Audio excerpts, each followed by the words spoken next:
Hey, what's up, guys? Chad Hermansen here with Mental Edge Training Coach. Today, I'll be chatting with Bly Madris, a 2017 ninth round draft pick by the Pittsburgh Pirates. Bly is a native in Las Vegas. He has a very interesting story, and I'm going to probably butcher this, but he's the first major league player that was born in Palau. I don't even know what Palau is or where it's at, but we're going to discuss that, and we're going to hear from him and his story. So enjoy this conversation with Bly Madris. All right, Bly Madris, what's up, dude? How Oh are you? yeah, I'm doing well, man. So good to see you and talk to you again. It's I haven't seen you since high school, really. So I know I saw you at a couple CMU games across over the years, but that's about it. That's right. But so good seeing you. Yeah, so Bly and I met well in high school. I was Yeah, scouting at the time, and you were in yeah, a small school here in Vegas called Foothill, yeah, pretty yep, new school. Have gone on to do some great things. You made it to the major leagues this year with Pittsburgh. yep. Um, and we kind of talked about this call, and I know I was going to butcher it, but I didn't. I was like, but you are the first major leaguer of Palauan descent. Yep, yes, I Right? am. So Oh that's yeah, that's a first, right? It's kind of cool. it So is. let's dive into that a little bit. So tell us about your descent, Palauan descent. What is that, and where is that? So Palau is really small island in the South Pacific. It's north of Guam and south of the Philippines. So it's really tiny. My dad grew up there, born and raised there. Then he came to the States when he was 18. Um, Ended up in Hawaii, eventually California, then eventually to Vegas. Okay. And that's where I came along. So Okay.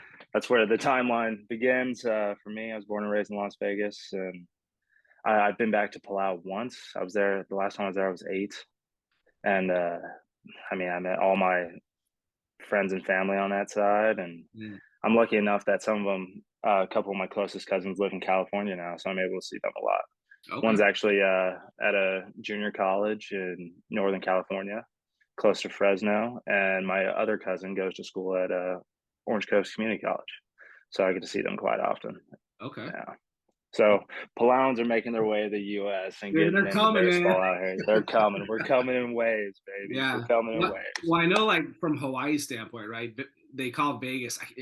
Correct me. It's like the eighth or tenth island. What's the number? Yeah, exactly.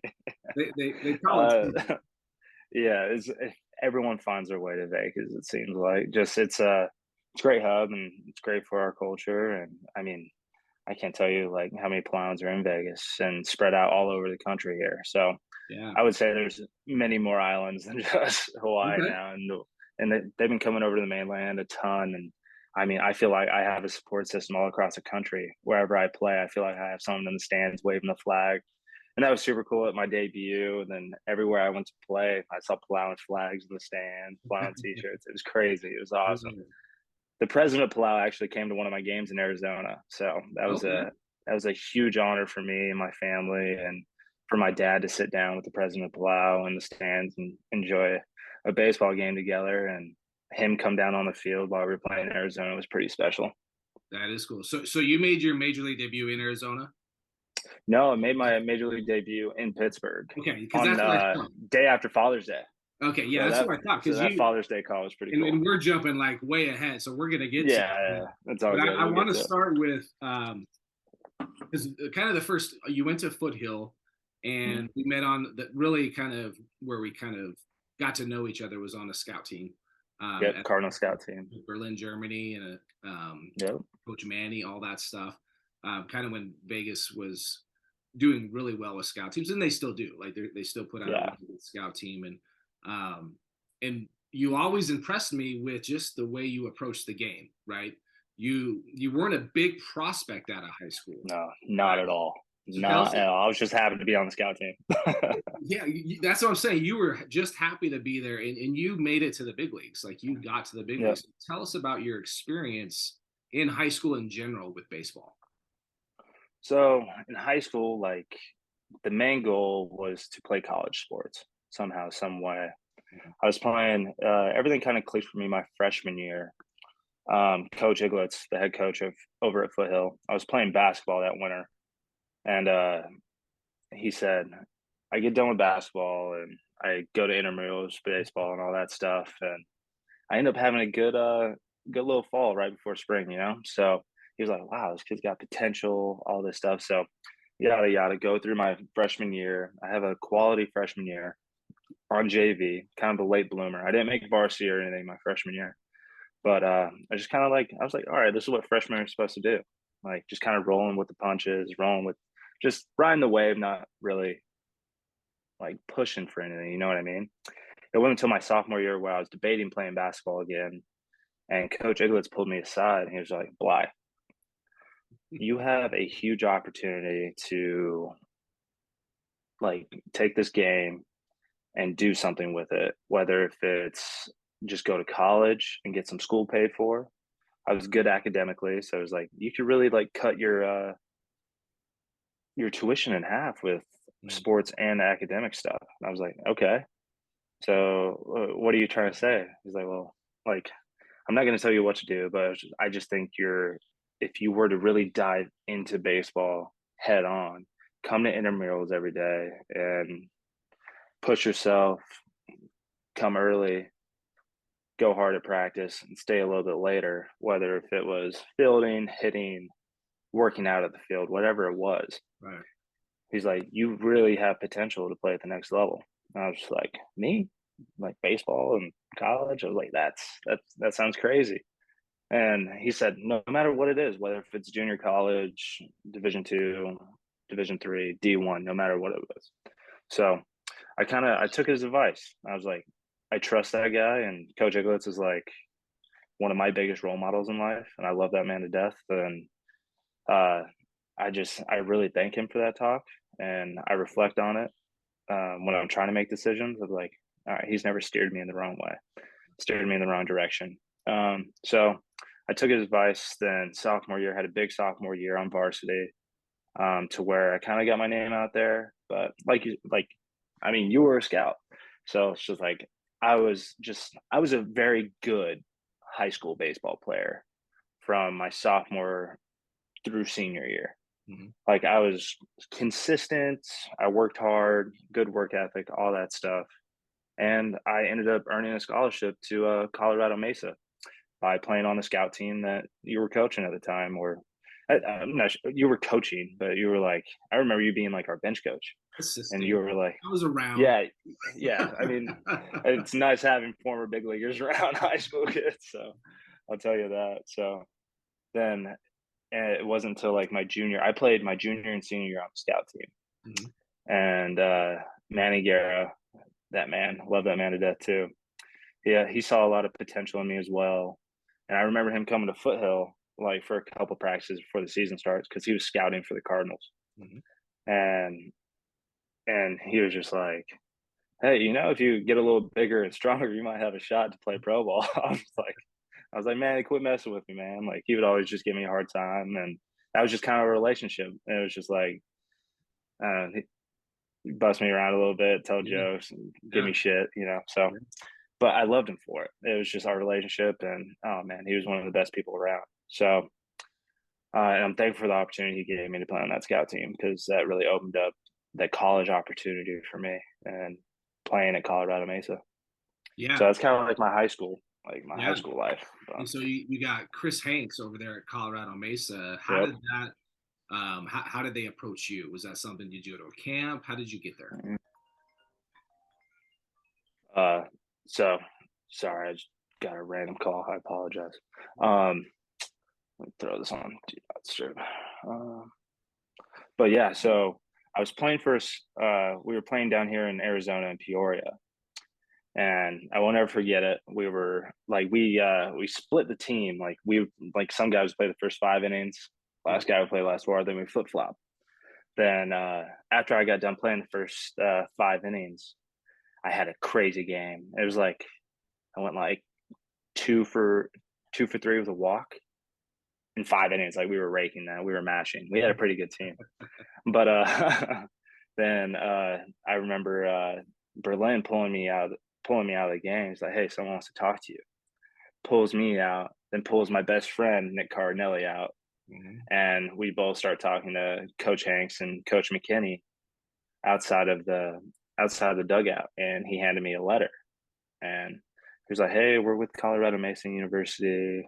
Um, we love the way you play the game, and we would love for you to come see Colorado Mesa and come on and visit and check out our school online. If you don't have to make any decisions or anything like that right now, but the offer's there. Here's our contact information. But we really loved what we saw." And I mean, me personally, I never heard of Colorado Mesa Right. ever before. So It's not the big I just thought deal, right? It's like exactly. where's Grand Junction? Where is that? Exactly. I think I've driven through it like once, Yeah. but nor did I think there was a school there with a baseball program. So, and like for me, I thought that was a big accomplishment because like I wasn't one of those guys like I want to go to a Pac-12 school or I wanted to go UNLV or UNR. Like that was one of my main goals. But at that time, with the coaches there at the time, they weren't offering in-state scholarships to a guy like me, I guess. I don't know. Right. But so that kind of lit a fire for me and kind of want to go somewhere else and prove some people wrong, you know what I mean? So I got some other offers, some like junior college offers, of course, like CSN. Cochise was another one that I was thinking about. Feather River. So a lot of really good junior college schools were interested. And for me, I was like, all right, I'm kind of a late bloomer. I was maybe like 6 foot, 170 pounds at that time. Yeah. So, and to put it in perspective for everyone who's going to listen to this, I'm 6'2", like 225 now. So You're kind of a solid late man bloom. now. Exactly. Grow up a little bit. Yep. But um, so I was just like, oh man, this is a great school. Then I did some research and for me, like seeing all the numbers that Colorado Mesa put up, and like Coach Hanks had been there a long time. There wasn't a lot of coaching changes. Coach McKinney went to school there and played for Coach Hanks. Same with Coach Wojtek at the time. I was like, wow, this is really like family knit program. And I was like, that kind of like makes me feel at home a little bit. I was like, I really like the sound of that. And that's something I think a lot of kids don't look at these days is like, all right, how long has this coach been here? Right. Where was he at before? How long was he there? Stuff like that. And that really came into play for me because I really wanted to go to a 4-year school. I just wanted to get there, play baseball, finish my degree. You know what I mean? That was my main goal at the time. Trying not to get too big. Like, you know how they talk about goals and like setting realistic goals, but obviously you can't aim too low because then you'll reach it a little too easy. You know what I mean? So I was thinking to myself, I was like, man, I could go here and I can make a splash.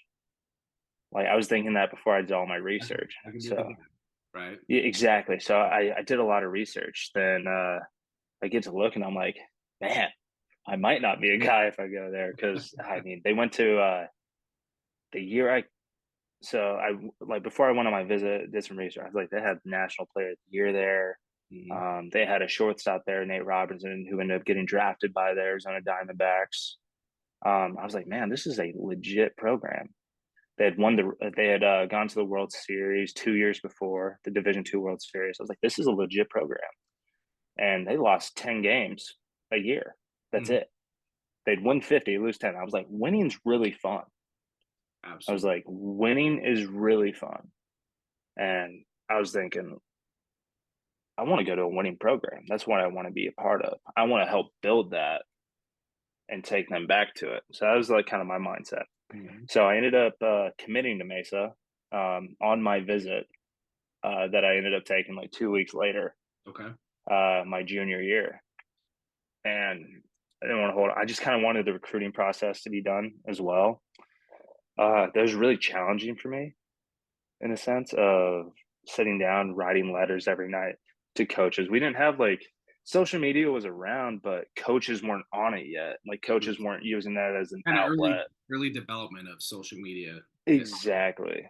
Exactly. Like it was big for kids my age, but it wasn't a way to connect with different programs and all that stuff, which I advise kids to do. Like if you see coaches on there, like, hey, and good morning, coach. Like, how you doing? Like, type of thing wouldn't do you any harm. So that's a little word of advice. But but yeah, I fell in love with Mesa just because of the family net program that I saw. Like I went on my visit and Coach Hanks was unbelievable.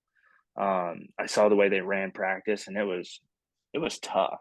Hmm. I met the and they had just built a new weight room for all the athletic programs and stuff like that. Right. So I was like, wow, this school's up and coming. Like they're really building something special here. I was like, I want to be a part of that. So I committed that weekend on the practice field. I was like, I'm in. I'm all in. They like Coach Iglett said, like I got enough money to. It wasn't a full ride or anything like that, but I was just like, this is enough money to help me get through school. They had a tuition, what is it called, a scholarship for like neighboring states. And I Mm. know Colorado doesn't neighbor Nevada, but they grandfathered Nevada in for that. So it gave me a little bit. It was closer to in-state tuition, to say the least. So Right. it was financially a great move. Baseball wise, unbelievable move for me. And I mean, I loved every single second of being at Colorado Mesa, and I'm thankful for Coach Hanks for taking a shot at me and talking to me at the Peoria Sports Complex. And I got to go to school with my best friend too, so that was a Yeah. kicker. So me and him went You, there together. you So went with Nick Carnell. Yeah. yeah, It was, yep, and I swear, like it almost felt like you guys were brothers, right? Because you go from Foothill to Colorado oh Mesa, yeah, probably inseparable, right? All those things. And yep. I also heard Coach Hanks is one of the best hitting coaches around. Like He is, really he has a is. keeps it very simple. And what were maybe some of the things that he taught you that you might be able to share? He taught me about keeping things external in a sense of not everything hitting is internal. It's not all about body movement. It's not all about hand placement, timing, all that stuff. You might have to think about something external to get your timing or get your body in the right position. You might have to think. For me, I would pick the biggest thing he taught me was like pick a sign, pick a billboard on the wall, and I want you to think hit a line drive through it, Okay. not to it, not to it. I want you to think through it, which helped me with my path, which helped me with my extension through the baseball, and it helped me stay through the middle of the field. And I still use that today, um, in a sense. Then just he helped me become just an overall better hitter, like approach wise in the box Mm. that I never even had to think about. Because like in high school, you're thinking like, oh, I'll get my heater eventually. Like Right. no one can land a curveball, like no one can land a changeup. So I just sat heater all the time. Then like Division 2 was like, okay, you get the occasional guy who's got 88. Like Friday night guy is probably 90, 91 max, Right. max, and that's the best guy in the conference. And so I was able to sit heater, but then you get some guys who mix first pitch breaking ball, and that's the only pitch they had. So you had to learn how to hit Mm. that, wait for it, and find the pitch, find that breaking ball that you were able to hit. You don't want to swing at the good breaking ball; you just swing at the bad ones, right? So Right. That's right. yeah, so tell me that. How so on that note, like eventually you get drafted, you have some pretty good Hmm. years at Colorado Mesa. Sticking on the hitting side of things, now you're in pro ball. Hmm. You're working with certain hitting coaches or even philosophy at the minor league level, right before you get to the big leagues. Did the philosophy waver from that? Was it way different? Is it kind of figured out yourself? So in a sense, like I'll break it down per level. So like when I got to pro ball, like short season wise, it was all right. These guys have a little bit more velo. These guys have a little more oomph, a little more carry. They spin the ball a little bit better, so it looks like it's almost going up. It's got Mm. some ride. People Right. use the term ride. People have a lot of ride, but guys didn't have that good of breaking ball stuff still. Mhm. So I learned kind of like I'm gonna eliminate that. And guys wouldn't throw it early in the count in short season. Guys would use their heaters early, then they had their put away pitch with 2 strikes, and that's the only time I really worried about it. But I never got off the fastball, Okay. which is why I think I had one of my best seasons, like my first year of pro balls, because I didn't really switch approaches. I stayed on the heater, stayed on the fastball, and I realized that okay, 85 and 90, pair those together. Then you pair the 92, 95s together. Mhm. Then 96 to 100, and you're like, you really got to just look one spot. Right. Then you got to sell out to, I think about covering the plate, 17 inches, right? I picked those three balls over the middle, three or four balls, actually three balls. I picked three balls over the middle. Then if I'm hunting for those, that fourth ball either on the outer third or that fourth ball on the middle third, I'll still swing at and I can hit. Right. But anything outside of that, it's usually ball or it's a pitcher's pitch. And you're, hey, good job. Tip of the cap to you. So, yeah, I learned how to zone in short season as well. And you learn how to zone with velo, and you just learn how to stay on the heater. And you find out what you can hit. Like, you find out what you're really good hitting at. And for me, that was fastballs. Mm-hmm. So then I ended up skipping low A, then going straight to high A. Who needs low A? Who needs low A? Who needs it? Ridiculous. I kind of needed it. I kind of needed it. Not gonna lie, yeah, I kind of needed it. Kind of needed it. That would have been nice. So then you get to high A, then you get a lot of the guys with fastball command. Right. And in the Florida State League, you get all these legit prospects who are gonna pitch in, who I'm now facing in the big leagues that I faced in high A. Yep. And their stuff is still electric. It's still different. And that's the first time I've ever been like, wow, that fastball is elite. You're starting to see the different level of little giddy up. Yes. Yeah. Then now, like, approaches change for pitchers at bat to at bat in high A. So, guys, you might get a fat heater that you need to swing. That might be the best heater that you get all day, type of thing. So, you might get your first pitch heater, your first at bat, put a good swing on it. Or even if you take a good pitcher's pitch, they remember that stuff. And they're like, okay, this guy is sitting one side of the plate. I'm going to stay out there where he's not swinging. And that's when they make their mistakes, for me personally. But then, like, if you take a good hack on an 0-0 heater, your second at bat's probably going to be an off-speed pitch, most likely. If he feels like your timing's on, if he feels like you were on it and you got good flow, good rhythm going in that bat, you're probably not going to get another one. Then same thing with if you miss that 0-0 pitch, that might be the best pitch you get the whole at bat. So whether if you get on or get out, I'll say if you get out that at bat, it's probably not because of the pitch, anything you did after that pitch. It's because you missed that pitch. Yep.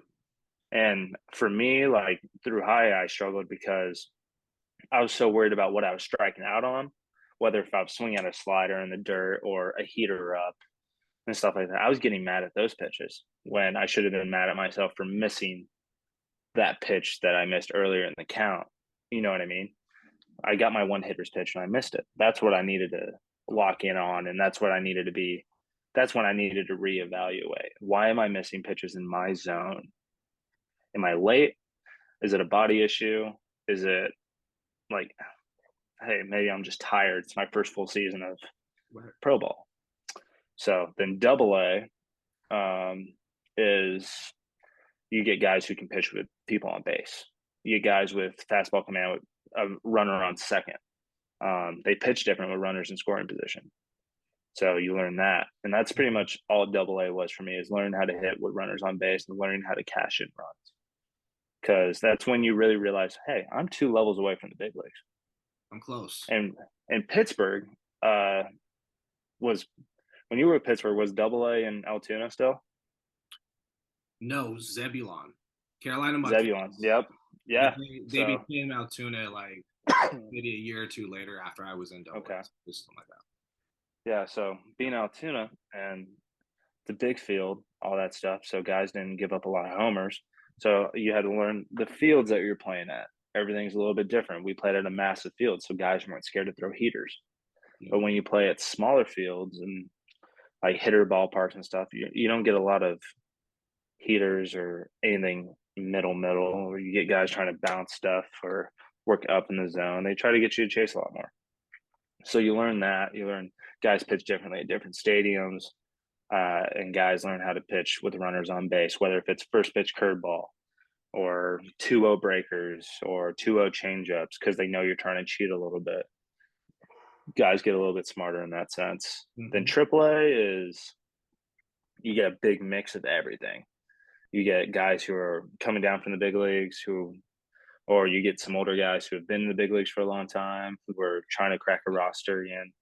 Then you get the young rookies who are like phenoms, right? Who are hungry, who are just trying to get to the big leagues, and they're trying to swing their way to the big leagues. Then you get the veteran hitters who know what to look for. They know what they're hunting. They have an approach. Then you mix those in with the young guys, and you get those guys start talking. Then when they communicate well, that's when you get the best teams in AAA. I feel like. Then I'm sorry for the dog barking too. If you can hear that, I apologize. Then AAA, you get a big mix of all that stuff. Yeah. So that's the way I would break it down. Yeah. So you plowed through it. And so were you roughly about 22 when you were drafted? Is that right? I was 21. Yeah. It was 3 months after I turned 21. Okay. So, and then you started to go through the system, right? So it was about 4 or 5 years in the minors. Yeah. Right? Add the COVID year, I guess. Yeah. So I should have been in AAA 2020, but got pushed back. So I ended up being in AAA 25. AAA, yeah. And so you should have been there when I was 24. Yeah, you're kind of like 24, 25. It's almost like I feel like a veteran a little bit now, in a way. Exactly.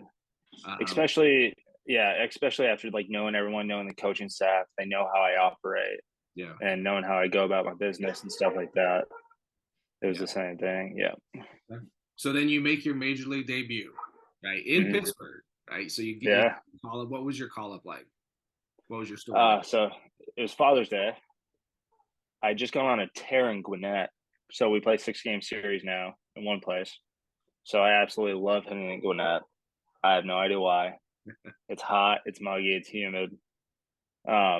But I went on an absolute tear there where I want to say I was 11 for, actually, no, I think I was like 13 for 21 in that series with 8 extra base hits. And I was on, and this is after like I was grinding at the beginning of the year, went to big league camp, then went to AAA and wasn't playing. I went from almost making a roster in out of big league camp to them not having a roster spot available to me going to AAA and not playing the first month and a half.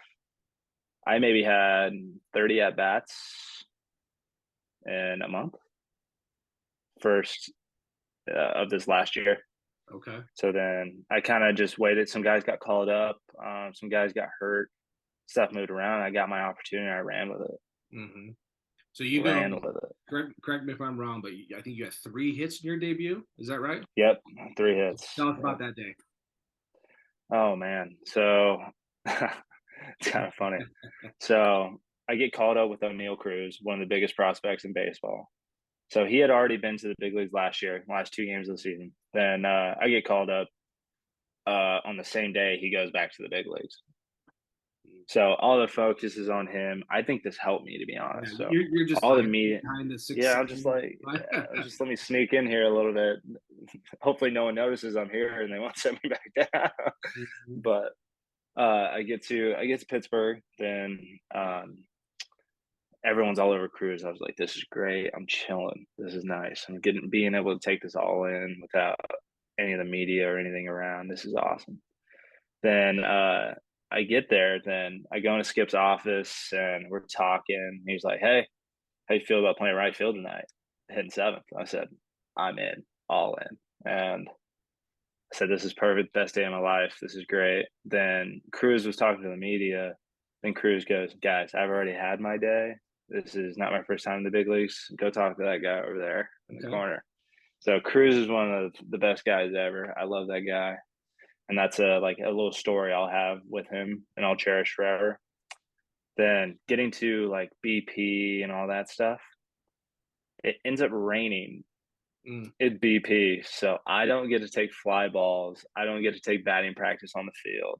And fly balls in a big league stadium for the first time is a little bit tricky with the third Yes. deck, with everything. The So ball I'm still like, in his hands, right? exactly. You're Where is it? thinking a ball took a bad hop in the sky. You know what I mean? Yeah. Like you're searching for it. Yeah. So I didn't get any fly balls or anything. I didn't get to take BP on the field. So my first time stepping in the box was that first AB Okay.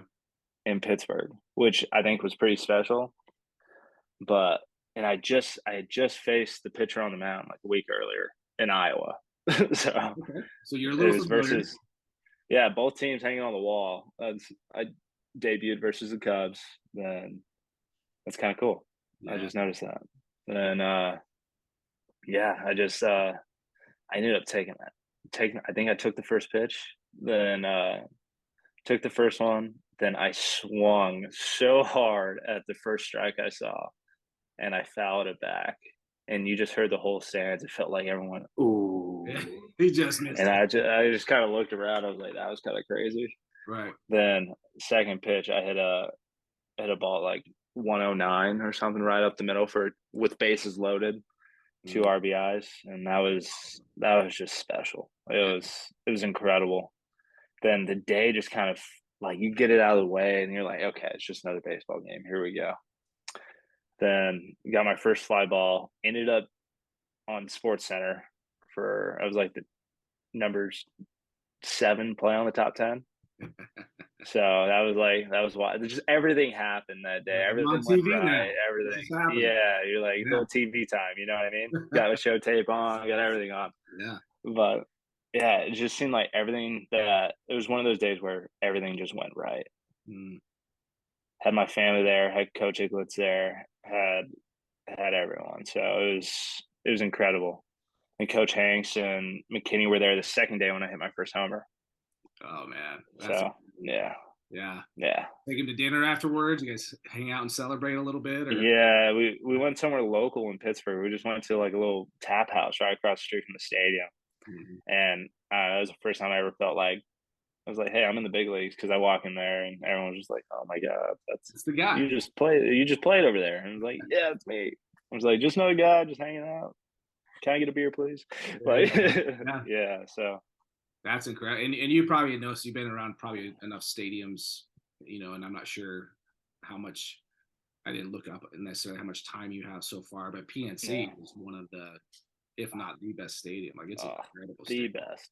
Yeah. The best. I know I'm a little biased, but that's it's truly incredible. That's where I tell everyone if they haven't been to a big league ballpark, go to PNC Yeah.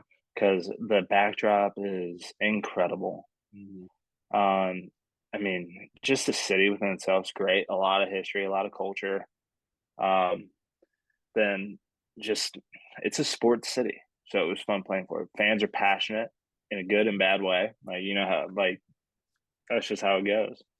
Better to succeed, right? Exactly, exactly. It makes you better. It makes you better. So you start to get a little bit of the daily feel of being in the big leagues. You're probably Hmm. seeing guys like, oh my gosh, like there's, you know, Mike Trout or there's Mookie Betts. You're starting to see guys that maybe Yeah. was there players that you followed and kind of grew up like, I want to be like that guy. Oh man, I would just say like going back to college when you're watching games because that's so recent. You know what I mean?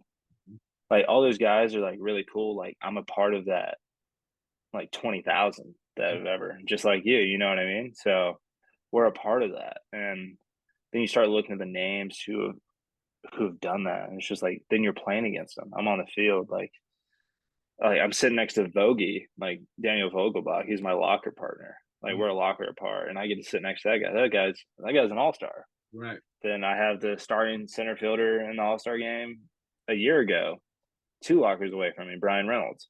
Mhm. Then Ben Gamel, who's like one of the grindiest, just one of the guys I look up to, just because he's a grinder. He gets after it every single day. He's got a little bit of an edge about him. You know what I mean? And I'm in between him and Vogelbach, and just hearing them just talk about like their daily stuff and just how they go about their business. They're hilarious.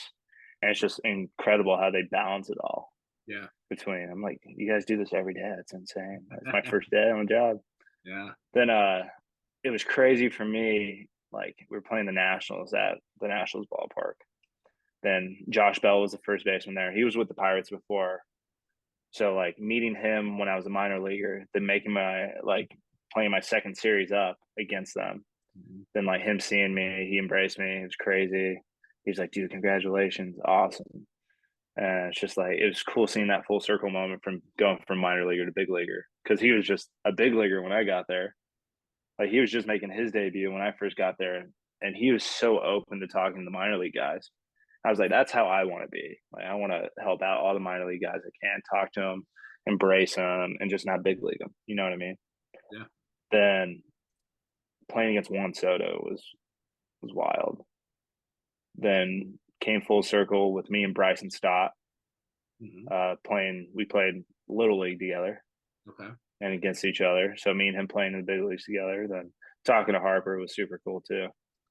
So just all the Vegas guys, and we have a great city, great people. So it's a fun city to represent while Yeah. we're in the big leagues together. So So you're now, you mentioned since you've been drafted in pro ball, basically you've been mainly in mm, Arizona when you get home and travel and kind of working out there.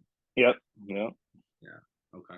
Well, very cool. So I'm curious about, a lot of this podcast is number one, sharing your story, right? And kind of hearing mm, everyone's got the grind, right? And their oh yeah, path on the way up there. So let's dive into the mental game a little bit. okay, So we had mentioned before the call, we didn't have mental skill coaches, when I played. mm, Psychologists were around, but not really at all. Like it wasn't really a thing. Tell us a little bit about your experience with, is there certain skill coaches that you've worked with, like with the Pirates or any other team so far? yep. So the Pirates had Bernie Holiday, uh, and Tyson Holt, and a bunch of great guys who work with them, and they travel to each affiliate. Mm-hmm. And they're not like, hey, come sit in my office, let's talk. They're out on the field with us. They're in the outfield shagging BP with us, and we're just talking like regular teammates. You know what I mean? So then Bernie would put us through like spring training as like a group, and like you could see like who would buy into it, who like didn't want it and stuff like that. And it was open. It wasn't No. like people were forced to do this stuff, but it was available if you wanted it.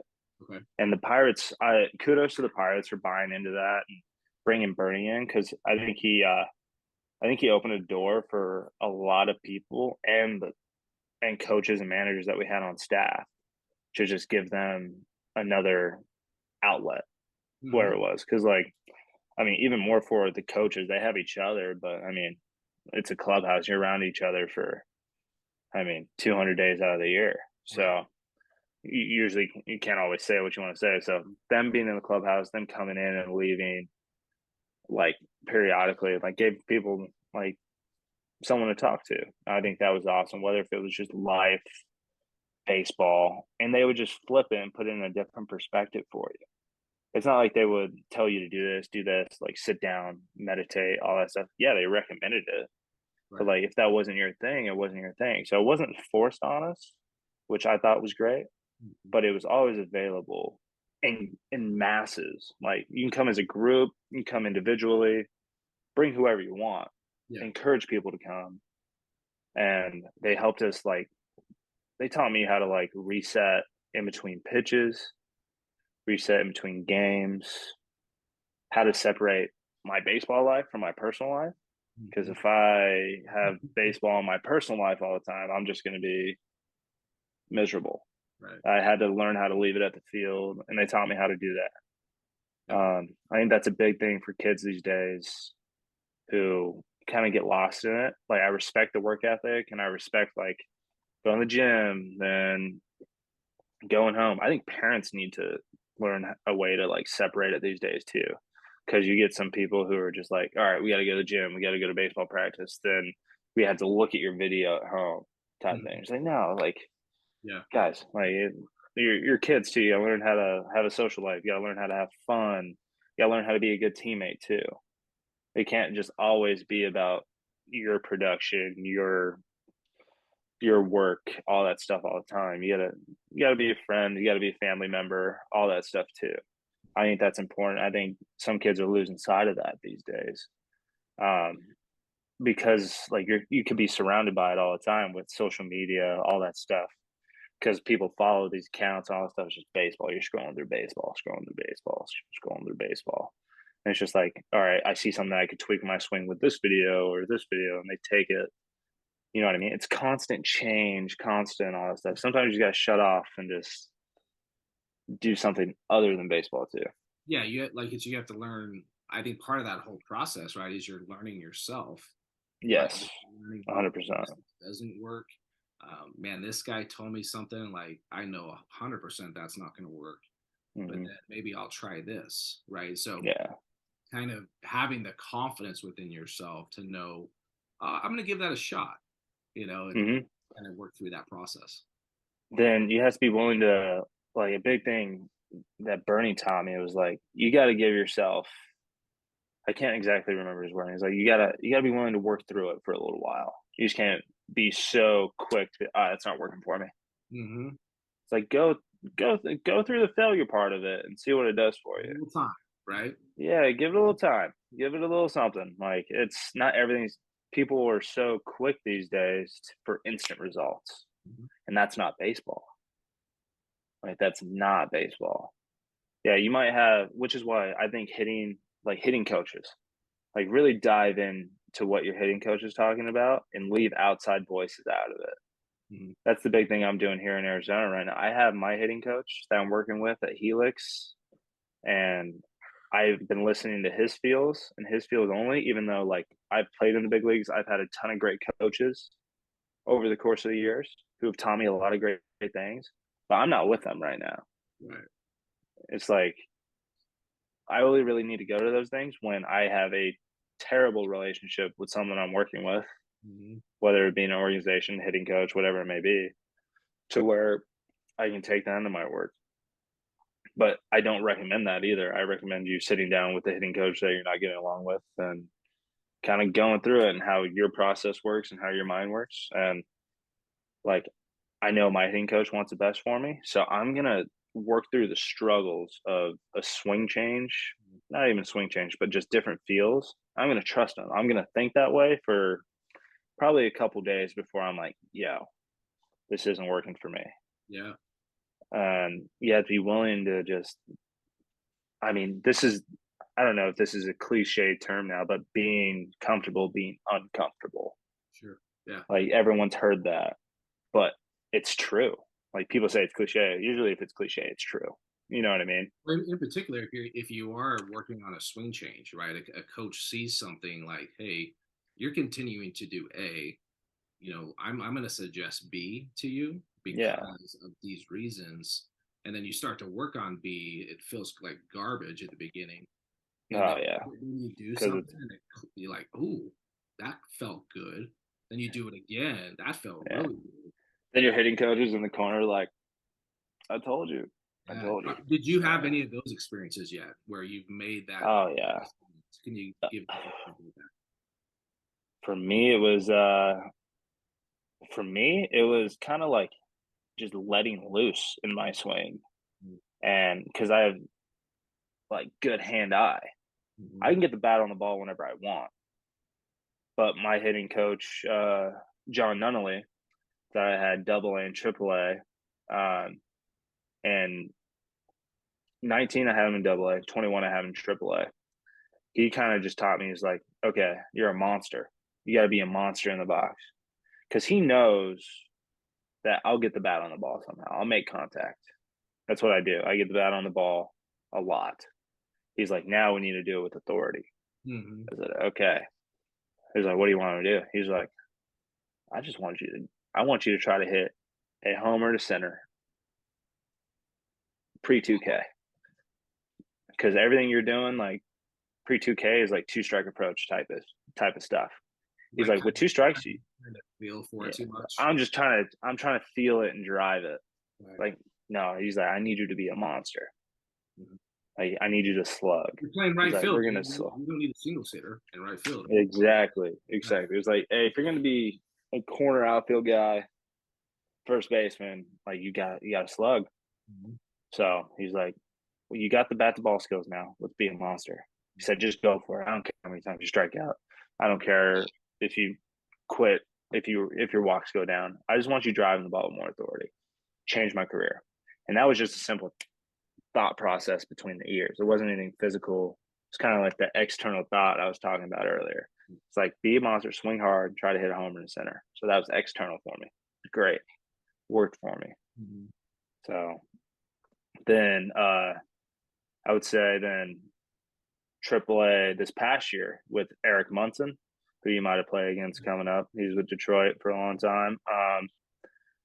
He untapped the path.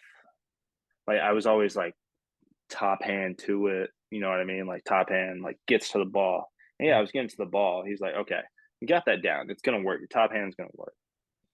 So he said, now let's just fix your path. And for me, it was like different drills, like working underneath and behind. Then he said something for me. He's like, hit behind the baseball.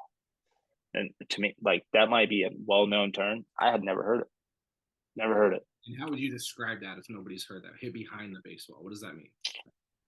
Hit behind the baseball would be like, okay, ball's coming with me. I'm not going to try and go get it, like with forward, like with my move or anything like that.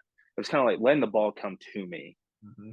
Then I'm just going to rotate and I'm going to get my head, my chest. It feels like this, like with me leaning back like this. But like when I swing, that's not what happens. Right. Because video and feels don't always match You're up. still gonna You have know what I full mean? forward movement, right? Yeah, you're still going to have your forward movement. You hit the brakes, then you just rotate. You rotate around. I don't know, you've heard about like the axis you turn on. Mm-hmm. It's right here. Pretend you have a pole going down the middle of your body through your spine, and you're just rotating on it. And like, it doesn't move. So like me, I was like trying to take everything to the baseball. Yeah. Versus me just rotating behind the baseball. Well, that's kind of the term, like I'm catching. Yeah. Like I'm catching it back here, right? Or Exactly. But I wasn't catching it deep. I started hitting full side homers. I started hitting backside homers because I had so much more time because I was on plane. Being on plane is like, for me, that tells me I'm getting on plane with every single type of pitch, whether it's heater or curveball, I'm getting on plane. right. Having a long bat path to me is like me dumping my barrel and only swinging one direction. Which you feel So like you don't want to be thinking that. You don't want to be thinking that, I don't We think. see that a lot now, right? Like the yeah. You see it a lot. Yeah. I think that's misinterpreted with some hitters. Mm-hmm. I think some hitters who have good bat lag need to think like I used to think, with more direction, straight to it, because they already have that. They have that nice natural flow. Right. And guys who are too short to the baseball, cutting the baseball, or in and out of the zone quick, need to feel like they need to get back here. You know what I mean? It's just that's teaching and coaching. That's knowing different lingo. And to me, that's teaching. I think teaching is you know how to say the same thing in different phrases. Like you can say one thing 3 different ways. Yeah. That will click for 3 different people. Because like you can tell a kid, hey, you're pulling your front shoulder. You're pulling your front shoulder. And that just might not resonate with them. But if a guy says, right, yeah, you can just flip and say, hey, I want you to just focus on keeping this as like a rifle scope. I want you to hunt the baseball with it. And that, for me, that worked for me when I was pulling out and just trying to yank everything. Think about this as a rifle scope, my front shoulder, and keep it on the baseball wherever you go. And that helped me stay behind the baseball and get on plane with every pitch I was looking at. So love it. That's awesome, man. Yeah. So you've been doing well, and you've had quite a few. You started with the Pirates, and now we're talking like in about a couple months. We're talking about like the Rays, the Tigers, the Astros. Yeah, I was the hottest commodity on the waiver wire this year. Some designations, some waivers. Oh yeah, a lot of stuff's happened. So now you're currently with the Astros. Is that correct? Yep, I got traded over here last Tuesday, a week ago. Yeah. So, yeah. Yeah, your name, literally your I'm name pumped. was in trade rumors on my app, and Yeah. dude, I gotta reach out to Bly, see what's going on. Yeah, So you seem to it's be been a wild handling ride. you seem to be handling that well. Like you understand the process of, Yeah, yeah, you're trying to find, like, you had zero control over any of that. none. I think that's the biggest thing that people need to know. You have no control. It's not always because you're the player you are. Mhm. It's just because it's a business, Yeah, and everyone faces the business side sooner or later. yeah, because you I think you put on a 40 man in one of those new teams, and then designated immediately, and then Yep.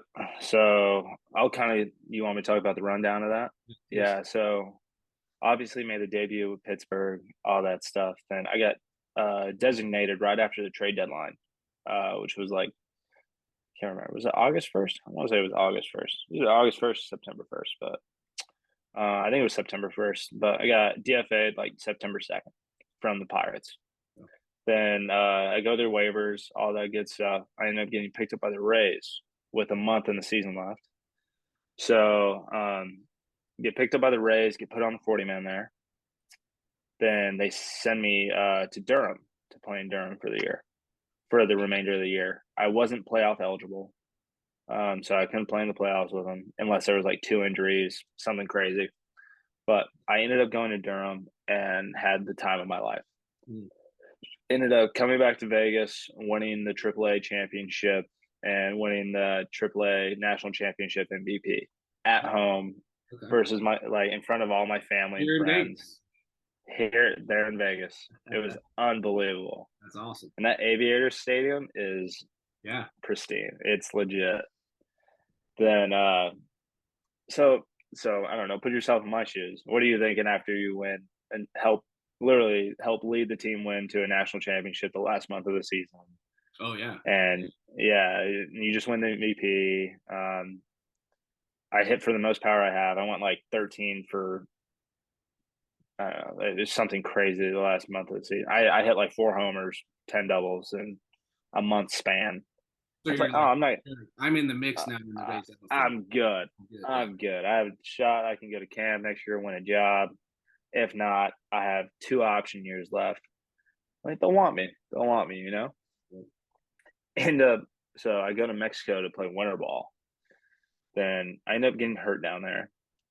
Come home. The next day I get home, I get DFA'd from the Rays. And the toughest thing was, like, there's a, hey man, it's not because of the way you played. It's not because of the person you are. It's just we've put a lot of time into some guys we had to protect for the Rule 5. Mhm. And to be honest with you, we don't have that many ties with you. It wasn't an easy move, but it was the business move. Okay. And I said, I completely understand that. No bad feelings whatsoever. And the Rays are professionals in that sense. Mhm. They're great people. And I would never say a single bad thing about it. I love the time I have with the organization. Great memories, lifelong memories, all that stuff. Then I ended up getting picked up on waivers by the Tigers. Then cruising there on the roster with them. I was like, wow, there's a lot of opportunity over here. New front office. AJ Hinch is the manager over there. I was like, oh man, I get to work with that guy. Great guy. Miguel Cabrera's there. Mhm. All that stuff. So I was like, man, it's gonna be a great time. Like, Miggy's going on his farewell tour this year. I was like, I'm gonna be able to be a part of that. Right. Then they ended up not having 3 catchers on the roster, which is like pretty normal to have 3 catchers on the roster. So they needed to make a move to put a catcher on, and I ended up being that guy they DFA'd for that, which sucked. It was like, that sucks. It's okay. I wasn't gonna be mad if I stayed in the organization at all. So a lot of opportunity over there, even if I'm not on the roster. I can go to spring training and win a job. It's kind of my mentality. So I wasn't bummed. But then I mean, amazing things happened with Houston trading for me. So I ended up getting traded, not DFA'd or anything. I ended up getting traded to the Houston Astros. Right. Yeah, yeah. It means they invested a little bit something in me. So, Right. which it feels amazing to get traded to the reigning World Series champs who have been known for the great organization and all that stuff. And I feel like when a team goes out and gets you like that, it feels pretty special. It feels good. So I'm Yeah. super excited. We got to Feels like talk on the phone with Dusty Baker. That was pretty cool. some type of plan for you, right? Exactly, exactly, Yeah. I'm exactly. sorry, I cut you. Who'd you say you were talking to? Dusty Baker called me and was like, "Hey man, congrats on getting traded over." And he was kind of giving me a rundown of like what they needed from me and what kind of player I am and what he needs um, from on the team standpoint. I was like, man, this is a great opportunity for me, all this stuff. So I'm super excited to work with him and be around a bunch of elite players and an elite clubhouse. So excited to be there. Yeah, that's awesome, man. Yeah, We're certainly rooting for you. Yeah, and I saw that happen with the Astros. I'm like, okay, there's some good things happening here. exactly, exactly. I just did an interview to start out the 23 season with Tyler Whitaker, right? Bishop Gorman, Yeah, yeah. their top prospect. So I'm sure you'll run into him at some point. And but Bly, man, this has been outstanding, dude. I very impressed with you and the growth, right, that I've seen from you as a No, man. teenager up until now. And so we have we're going into the Astros. Like, what's your goal this year? What are you trying to accomplish this year? So I mean, I just want to go in and try to help the team win as much as I can, any way I can. So I'm not gonna put any numbers on anything. It just for me, I just try to go in, be the best clubhouse guy I can. Gotta have a good clubhouse if you're gonna win anything. If you're gonna go for it in the long run, you know what I mean? So try to keep that good clubhouse and be the best teammate I can. Try to go out there, help anyone I can, and just I don't know, keep my ears open and learn anything I can, absorb anything I can, and while putting my work in every day and trying to get better every day, learn something new, and just try to get in the box and battle every AB and just play elite defense. That's what I pride myself on. So Yeah. Love it, man. That's awesome. Yeah, I'm yeah, excited for you. I know it's going to be an exciting year. I know there was a different feel, to be frank, when I was with Pittsburgh at the beginning, and then hmm son, you're like with the Dodgers. That was kind of my yep, next thing. And you look around, I'm like, holy cow! Like there's all stars yeah, everywhere. So it's yep. a different feel, different atmosphere.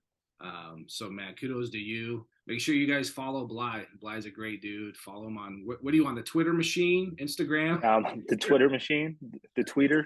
Yeah, Twitter. I'm on everything, man. I'm on Yeah. Instagram, Twitter. So hit So me make sure up you if guys you guys follow have any him. questions. Yeah, Follow Bly. Make sure you give him some love and best of luck to you, dude. I appreciate you. You're the man. Always have been. Thanks, guys. Hey, thanks for coming on and stay on with me here. But guys, make sure you follow Bly, and I'll see you in the next episode. Take care.